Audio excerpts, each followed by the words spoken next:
Joe Morello's Master Studies is one of the greatest books for developing stick control, speed, and endurance. However, it provides very little guidance on how to practice its exercises effectively. That's where this lesson comes in. In this video, I'm going to show you exactly how to approach the famous stone killer section of the book to develop speed, control, and endurance without any wasted effort. If you're new to Brad Allen Drums, I'm a professional drummer based out of Kansas City, and I'm also a former student of Dave Divis, who is a direct student of Joe Morello. Since Master Studies came straight from Morello's teachings, I've learned how to practice the exercises the way he actually intended. Okay, so the stone killer section of Master Studies is for building single stroke speed and endurance.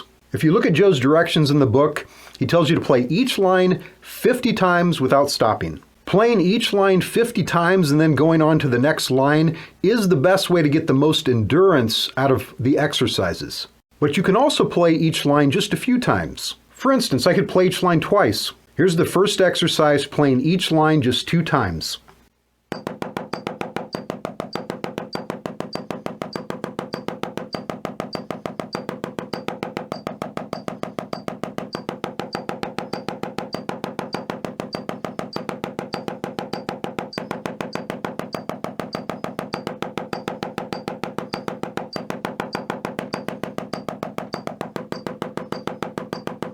By the way, if you're really wanting to get your hands together and develop maximum speed, I've got something that will really help you with that. I've got 10 specific exercises that I'd like to send you absolutely free.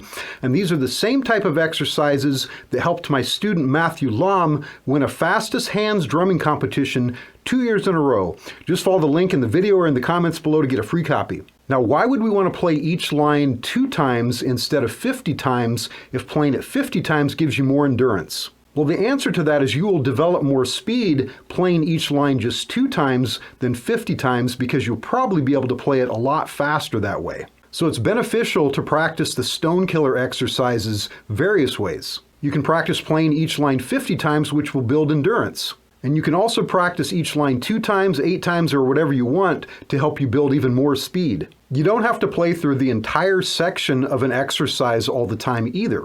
For instance, let's look at section 4, the 16th notes.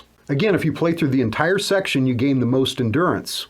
But it's also good to isolate the shortest line of each section sometimes. For instance, let's just play the first line over and over.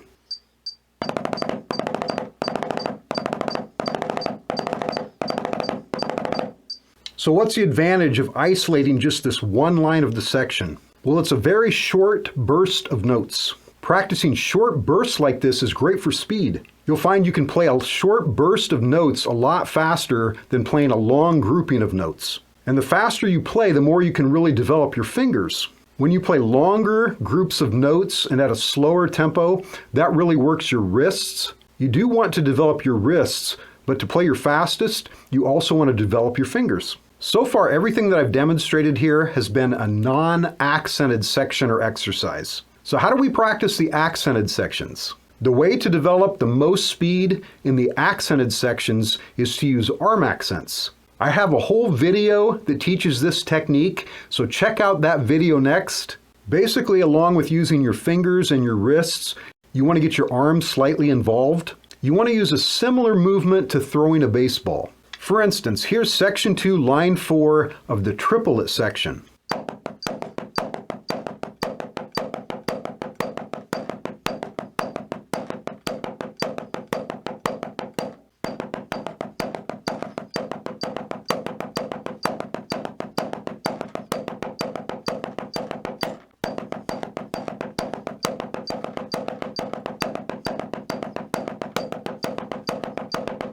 The last thing I'd like to mention here is that you can combine different sections. For instance, getting back to the first section again, the one with the 8th notes and the 16ths, we can take line 1 of section 1 and combine it with line 1 of section 4.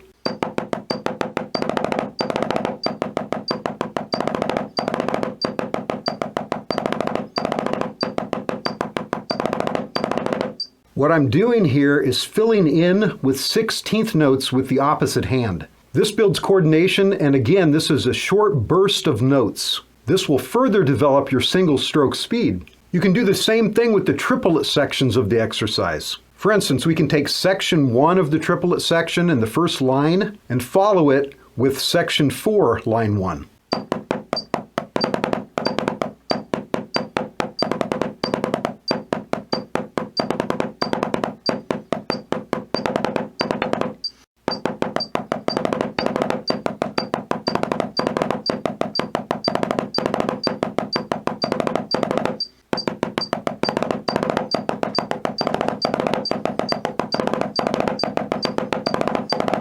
And again, these short bursts will build more speed than just playing each line 50 times all the time. Again, I have 10 additional fantastic exercises for speed that I'd like to send you.